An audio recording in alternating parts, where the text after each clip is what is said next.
வணக்கம் நண்பர்களே, என்னோட சப்ஸ்கிரைபர் மற்றும் இந்த சேனலுக்கு புதுசாக வந்திருக்க உங்களையே தரை தூதுவன் சேனலுக்கு அன்போடு வரவேற்கிறேன். இந்த சேனலுக்கு நீங்கள் இப்போ தான் ஃபஸ்ட் டைம் வரதா இருந்தால் கீழே இருக்கிற சப்ஸ்கிரைப் பட்டன் ப்ரெஸ் பண்ணி பக்கத்தில் இருக்க பெல் ஐக்கானு ப்ரெஸ் பண்ணி அப்போ தான் நான் போடுற வீடியோஸ் எல்லாமே நோட்டிஃபிகேஷனாக வந்துட்டுருக்கோம். இன்றைக்கி முழு ஊரில் ஒரு கடை, ஹோட்டல் கடை கூட கிடையாது. ஒரு சாப்பாட்டுக்காக நான் ஒரு கடை ஏதாவது இருக்குமான்னு தேடிட்டே வந்துக்கிட்டே இருக்கிறேன். திருப்பூர் டவுனுக்கு வந்து திருப்பூர் அவுட்டர் ரோடே வந்துட்டேன். ஒரே கடை கூட இன்னும் நான் பார்க்கல. நைட்டும் சரியாக நான் சாப்பிடல. சொல்லப்போனால் நைட்டு சாப்பிடவே கிடையாது. ஏன்னா 6 மணிக்கெல்லாம் கடையை மூடிட்டாங்க, 6:30க்கெல்லாம். இப்போது ஏதாவது கடை இருக்குமா அப்படின்னு சொல்லி பார்க்குறேன். இன்றைக்கும் ஒரே கடை கூட தெரியல.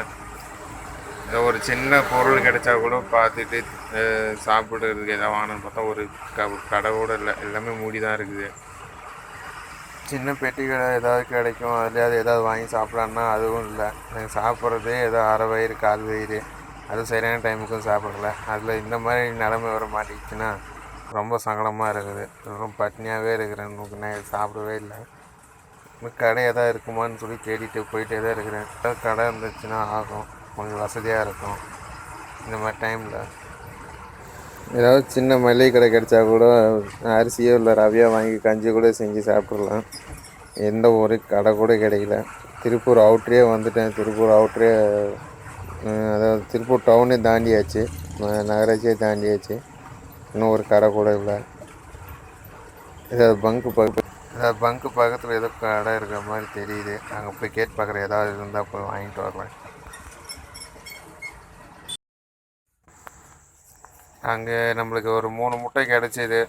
அது 3 முட்டையை வாங்கிட்டு வந்து முட்டை குழம்பு வச்சுக்கலாம்னு சொல்லி ரெடி பண்ணிகிட்ருக்கிறேன். ஏதோ அவசரத்துக்கு கிடச்சிது. அரிசி கொஞ்சம் இருக்குது, வண்டியிலே கொஞ்சம் இருந்தது, அதை வச்சு செஞ்சிட்ருக்கிறேன். இப்போ முட்டை குழம்பு வச்சுட்டு சாப்பிட்டு அவ்வளோதான். இது கொஞ்ச நேரம் தூங்கிட்டு நாளைக்கே எடுத்து லோடு பார்க்க வேண்டியது தான். இப்போ கொஞ்சம் முட்டை குழம்புக்கு தேவையானதெல்லாம் ரெடி பண்ணிகிட்ருக்கிறேன். இப்போ இஞ்சி பூண்டு இடிச்சிட்ருக்கிறேன். இஞ்சி பூண்டு இடித்து முடிச்சுட்டு வெங்காயம், தக்காளி, அதுக்கப்புறம் முட்டையை வேக வச்சு முட்டையை வந்து எண்ணெயில் வறுத்துட்டு பொன்னிறமாக வறுத்துட்டு அதுக்கப்புறம் நான் குழம்புல போட போகிறேன். எனக்கு அந்த மாதிரி சாப்பிட்டா பிடிக்கும்.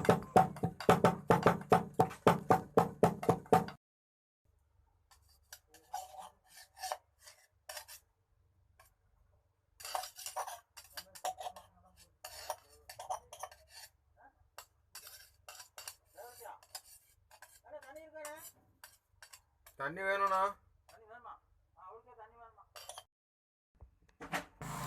அதான் இஞ்சி பூண்டெல்லாம் நல்லா இடிச்சாச்சு. அதை ஒரு தட்டில் எடுத்து வச்சுட்டு இப்போது முட்டையை வந்து வேக வச்சு எடுத்து அதை வந்து எண்ணெயில் பொரிக்க போகிறேன். எனக்கு முட்டையை அந்த மாதிரி சாப்பிட்டா பிடிக்கும், அதனால் நான் அந்த மாதிரி செய்கிறேன்.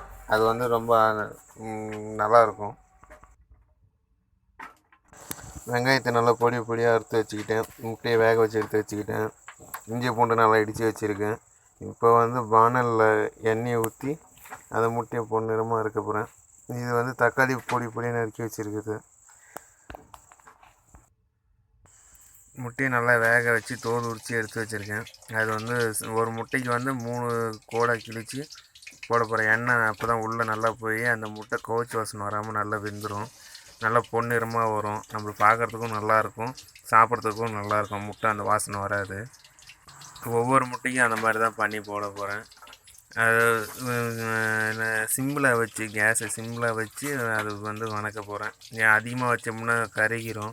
அதனால் சிம்மில் வச்சு மீடியமான சூட்டில் வந்து முட்டையை திருப்பி விட்டு அது வதக்க போகிறேன். பயப்பிள்ளைக்கு அவசரத்தை பாரு, எங்கே எஸ்கேப் ஆகிற. இன்றைக்கி உன்னை சாப்பிடாம விட மாட்டேன். நேற்றுந்தே நான் சாப்பிடாம இருக்கிறேன். இன்றைக்கி கிடச்சது இந்த 3 முட்டை தான். அதையும் எஸ்கேப் ஆகலான்னு பார்க்குறியா? இன்னும் விட மாட்டேன். பார்த்தீங்கன்னா நல்லா ப்ரௌன் கலரில் வந்துருச்சு. இன்னும் ஒரு சைடு வந்து நல்லா வேகணும். அது வெந்ததுக்கப்புறம் தனியாக தட்டில் எடுத்து வச்சுட்டு குழம்பு தாளிக்கிறதுக்கெல்லாம் ரெடி பண்ணிட வேண்டியது தான். இன்னும்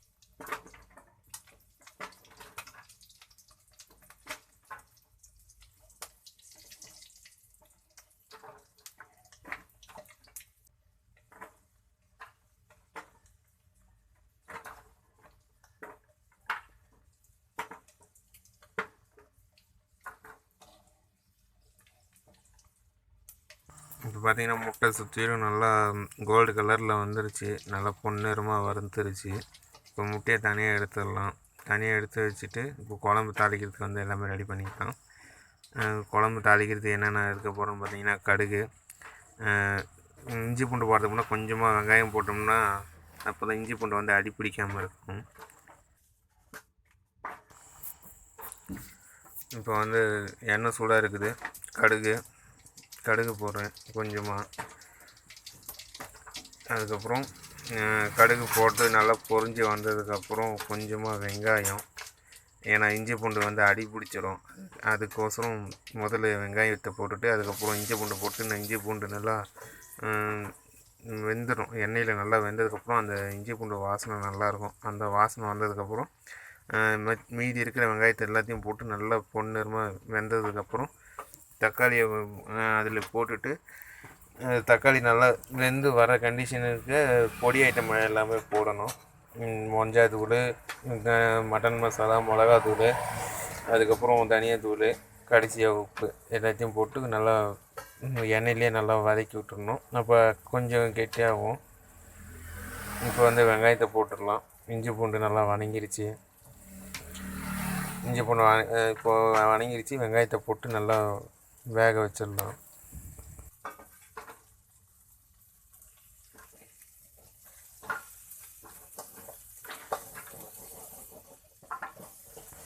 கேஸ் வந்து சிம்மில் வச்சு நல்லா வெங்காயத்தை வணக்கிட்டு இருக்கணும். ஏன்னா அதிகமாக வச்சோம்னா அடி பிடிச்சிரும் இஞ்சி பூண்டு போட்டுக்கிறதுனால. அதனால் சிம்மில் வச்சுட்டு வெங்காயத்தை நல்லா வேகிற வரைக்கும் சிம்லேயே தான் இருக்கணும்.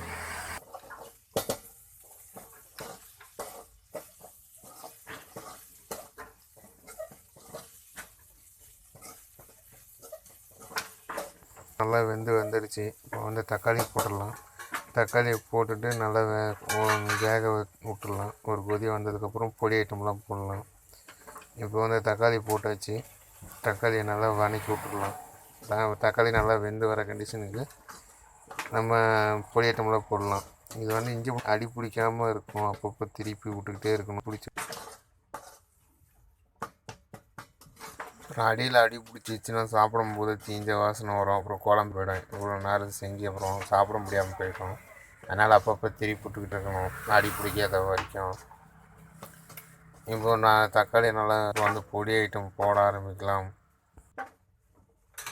அது முட்டை வாசனை வராமல் இருக்கிறதுக்காக கொஞ்சோண்டு மஞ்சள், ஒரு 4 ஸ்பூன் மஞ்சள், அதுக்கப்புறம் மட்டன் மசாலா வந்து 2 ஸ்பூன் போடுறேன் எனக்கு காரத்துக்கு.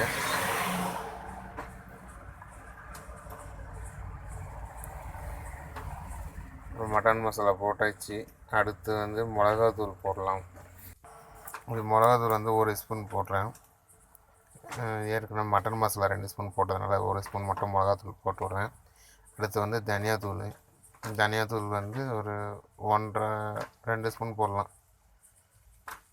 1.5 ஸ்பூன் போட்டால் கரெக்டாக இருக்கும். 1.5 ஸ்பூனே போடலாம். ஒரு ஆள் தானே சாப்பிட போகிறேன். 2-3 பேர் இருக்கிறோம். ஒரு ஆளுக்கு சரியாக போகும் காரம். கொஞ்சம் உப்பு, கல்லுப்பு கிடச்சிது. தூள் உப்பு வந்து கொஞ்சமாக இருந்துச்சு. சுத்தமாக காலி பண்ணக்கூடாது இல்லையா, அதனால் கல்லுப்பு வாங்கிட்டு வந்தேன். கல்லுப்பு போட்டுருக்கலாம். இப்போ எல்லாத்தையும் மொத்தமாக வந்து கிளறி விட்டு கொஞ்சம் நல்லா கெட்டியாக வந்துடும். அதுக்கப்புறம் கொஞ்சமாக அடி பிடிக்காமல் இருக்கிறதுக்காக ஒரு 1/4 கிளாஸ் தண்ணி ஊற்றி விட போகிறேன். தண்ணி ஊற்றி நல்லா கொதிக்க விட போகிறேன். கொதிக்க விட்டதுக்கு வண்டியில் குழம்பு சீக்கிரம் கெட்டு போயிடும். கெட்டு போகாமல் இருக்கிறதுக்காக புளி கொஞ்சம் சேர்த்திக்கலாம்.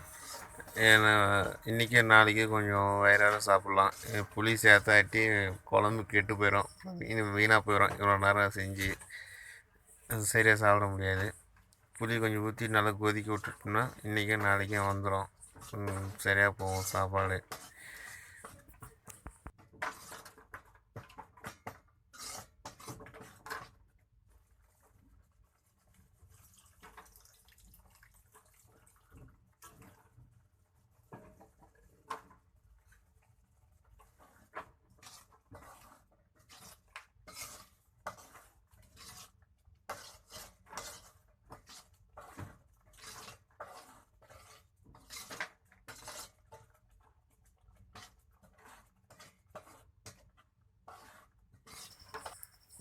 இந்த புளி ஊற்றி நல்லா கொதி வந்துருச்சு, பச்சை வாசனைலாம் போயிடுச்சு. இப்போ முட்டையை போட்டு ஒரு 2 செகண்ட் விட்டு வேண்டியது தான்.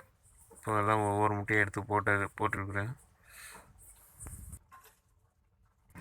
இந்த முட்டையை போட்டாச்சு. இதில் கொஞ்சம் காரம் ஏறணுன்றதுக்காக குழம்புல கொஞ்சம் ஒரு 2 நிமிஷம் கொதிக்க கூட போகிறேன். கொதி வந்தோடனே குழம்பு இறக்கிட்டு சோறு வச்சுட்டோம்னா அவ்வளோதான், சாப்பாடு ரெடி. இந்த வீடியோ அவ்வளோதான், இதோட முடியுது ஃப்ரெண்ட்ஸ். இந்த வீடியோ பிடிச்சிருந்தால் லைக் பண்ணுங்கள், சப்ஸ்கிரைப் பண்ணுங்கள், ரொம்ப இருந்தால் ஷேர் பண்ணுங்கள்.